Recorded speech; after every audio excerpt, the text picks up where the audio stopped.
So one of the things I wanted to do was pull all the red out of the movie so that when the Red Hulk comes in the movie, he's this great intrusion into the film. So over the course of the film, red slowly gets dialed up. What's up guys, welcome back to the channel. I am T and I just interviewed the creators of Captain America Brave New World, the latest installment in the MCU saga and the fourth overall Captain America movie. I spoke to director Julius Onah and longtime Marvel producer Nate Moore, and we geeked out about filmmaking, Marvel Comics and the future of the MCU overall. They both told me super interesting stuff. Watch it and let me know what you think. Speaking to you, I've been so excited because I really want to get into like the nitty-gritties of like the directing and the filmmaking of this movie. So I'm like a big film fan. One thing I've noticed that you, I think Anthony have said a few times coming like in the build-up to this movie is that it kind of borrows similar tones to like early Cap movies like Winter Soldier and Civil War and such. I wanted to know how, in your opinion, this film differs from previous Captain America movies. Well, it differs first and foremost because it's an adventure about Sam Wilson. So we're dealing with a Captain America who has a different perspective to a certain degree, yet he has the same emotional core, right? Steve Rogers was a man out of time. That was a big part of what defined him. How do you take a man from the past, put him in the present, and he deals with the conflict of being out of time. Sam's a man of our time. And Sam's a man who's made a different set of decisions about how he wants to be Captain America. So the fact that he might not be conventionally superpowered, but he leans into his own superpower of empathy is what makes him different. And then that affects every element of the filmmaking. It affects how we do action, you know? One of the things I love early on in the movie that was just a cool thing to do was to see Sam use, elements of things around him, grab a brick and use it to knock a man out. And yeah, it's cool action, but it's also character, because it shows you how this guy has to improvise and get scrappy and do what he needs to do to be able to stop an adversary or protect other individuals. And then from there, that extends to the other elements of the filmmaking. I wanted this to differ from Winter Soldier in terms of how the camera was used, how color was used, the kind of texture it would have, leaning into, let's say, slightly more filmic elements, whether it was using grain, whether it was using gate weave and halation. All those were things that, when you look at those classic paranoid and political thrillers, movies like Point Blank, movies like Les Samurai, I was really inspired by the TV series World on a Wire by Fassbender.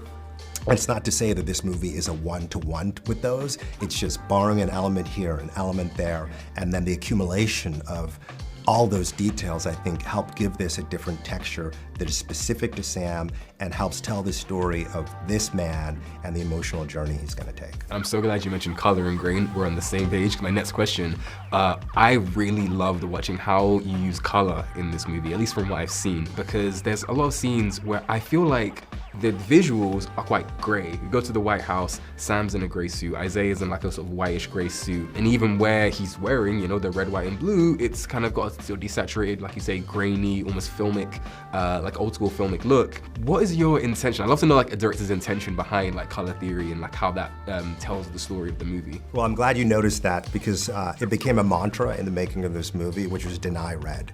So one of the things I wanted to do was pull all the red out of the movie so that when the Red Hulk comes in the movie, he's this great intrusion into the film. So over the course of the film, red slowly gets dialed up. And there's very specific moments where like a red light might flash during an action sequence, where red is being added to the film to up the temperature so that when things get really hot with Red Hulk, right, then it really is at its full blast in terms of intensity. So that was a very purposeful choice, but it means everybody's life is quite difficult on some levels, but in a fun way. So costumes couldn't use red, set decorators, production design, other than things where, there's some red in Sam's suit or like a red stoplight or whatever the case might be. So color was a very specific choice, and the saturation of color was a very specific choice, so that by the end, we're in this vivid, colorful world that also evokes the best of what I think a comic-oriented or inspired movie can be. And it's very cool to sort of evolve from our more grounded world to our more heightened world by the end. Amazing. And honestly, again, like I was really watching this, just appreciating just the filmmaking and just the art that went into it. One theme I feel like it was hard to ignore, especially in the sort of political aspect of it, was some visuals that kind of like connoted like racial tensions, like say with Isaiah's backstory, and there's like some, maybe overthinking it, but some subtle like implications with President Ross, how his relationship is with Ruth versus how it is with Layla. Again, I'm really interested in terms of intention. Was telling a story that explores racial tensions a part of what you wanted to tell in this movie? I started first and foremost with character tensions. Yes, we've got a black Captain America. That's going to be a part of who he is. That's unavoidable, but it's a story about Sam Wilson and Captain America. And when you look at the very specific history that Sam has with Ross imprisoned Sam. Ross divided the Avengers in the past. Now Sam's Captain America. So the conflicts between them are as two men. But the journey that they take in this movie is also as two men. And ultimately, this is a story that is about empathy across our differences. So whatever subtleties that you might be noticing are really rooted in the characters, but I do think they speak to that desire and that need for empathy across all people of all backgrounds. And that's what I love about a story about Captain America. And having Sam embody that is to remind us about that empathy, no matter where it's coming from or who we are. I'm really excited to talk to you just because, I mean, you've had such a long, impressive career working with Marvel over a decade. Yep. And I just really want to get into the nitty-gritty MCU nerdy questions Sure. when it comes to this movie. Okay. Giancarlo Esposito, Yes. he's leading the Serpent Society Yes. in the film. A group that, people maybe speculated would arrive earlier on. Yes. What was the inspiration behind bringing the Serpent Society in, and do they have a future in the MCU?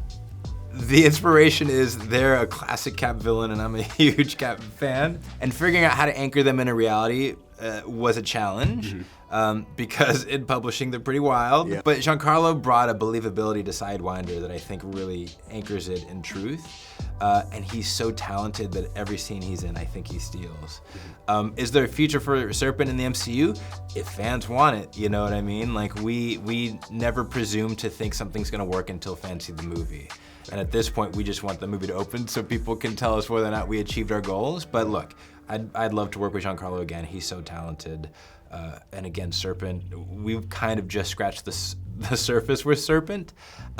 So there's certainly more stories we could tell. I mean, this one will also bring in a lot of the Incredible Hulk elements in Yeah. it. Ross obviously has been around throughout the MCU, Yes. but Liv Tyler's come back, Yep. of course the leader.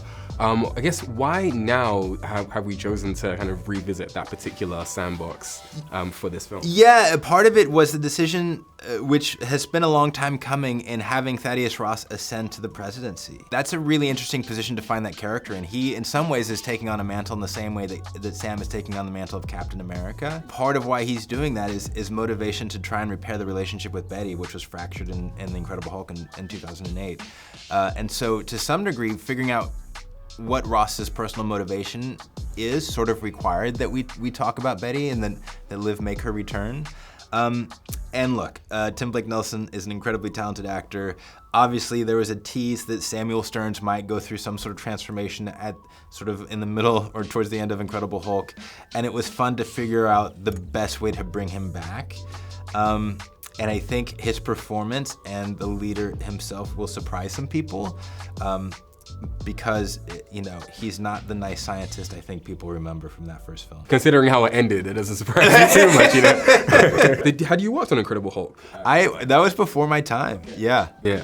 I know you did have, was it 14 long years working on a bunch of different Marvel projects. Yeah. An impressive run. It was a really fun run, yeah. But do you have a project that you've worked on that you'd say, outside of Cap 4, just recency bias aside, That's right. Maybe that you're most excited, that you're most proud of even?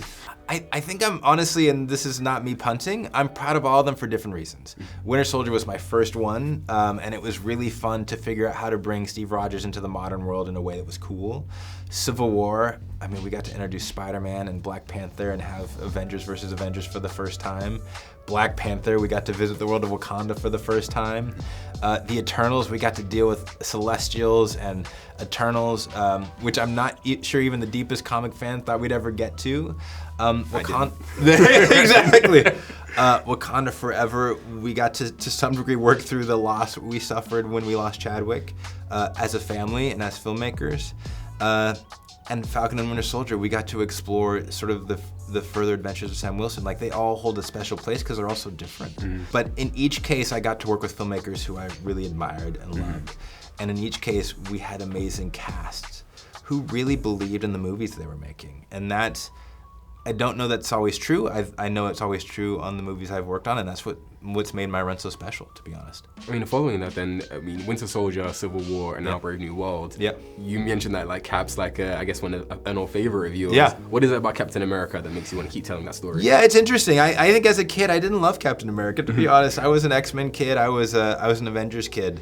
But in reading all of the books over and over, because I have read them multiple times, there's something about a man who's willing to try and embody an ideal, which I find really fascinating. Because he's fallible, but he tries to inspire others to overcome, their fallacies, and I think that's sort of noble in a way, and I love a noble sacrifice. Steve Rogers tends to never really get what he wants in those books.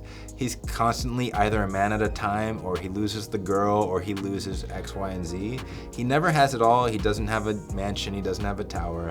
And even Sam Wilson, I think, is someone who's always challenged, and I appreciate that. I think true heroes are the people who sacrifice themselves for others. But my last real quick question for you is just a very obnoxious question. Sure. Your last couple, I guess, final projects that you're working on with the studio, Black Panther 3. Yeah. Is there anything that you possibly tease or things that we should be looking We're forward in so to? early days. There's nothing really happening. I know there's a lot of online rumors that I can tell you none of them are true because we haven't started working on them. Fair enough. But I'm excited. I love Ryan. I think he's such an incredible filmmaker. I'm excited to get back into it. But he's got to finish Sinners first, and then we'll figure out what we're doing. Amazing. Well, thank you so much for your time. It was nice to nerd out with you. Yeah, appreciate it, and I'm looking forward to see what you're doing. After your time with the studio. I appreciate it, man. Time for you. Congratulations. Okay, so that was Julius, Onah, and Nate Moore talking all things Captain America: Brave New World. Was that not so interesting? I know when people think about movie junkets, they think of the actors and the funny viral clips of them, like on social media. But as a major fan of film overall, I love speaking to the filmmakers. Hearing from Julius that the choice to remove red colors from the film was so cool. I love hearing the intention behind that and the creativity that goes into these films. And with Nate, seeing how much this big Marvel producer cares about Marvel Comics, Captain America as a character, all of that is just so fascinating to me and warms my little nerdy heart. Sorry, I know I'm a little bit overexcited about this, but as a huge film nerd and like major Marvel fan, all of this, the entire process is so exciting to me. If you're wondering how the interview process normally goes, I do have a video coming out really soon about how the process is, how I got this interview. In the meantime, if you like this interview, please give this video a thumbs up and comment, let me know your favorite parts of it, parts you found most interesting. Wherever you are in the world, thank you for watching, and I hope you have a brilliant day. And that's the tea.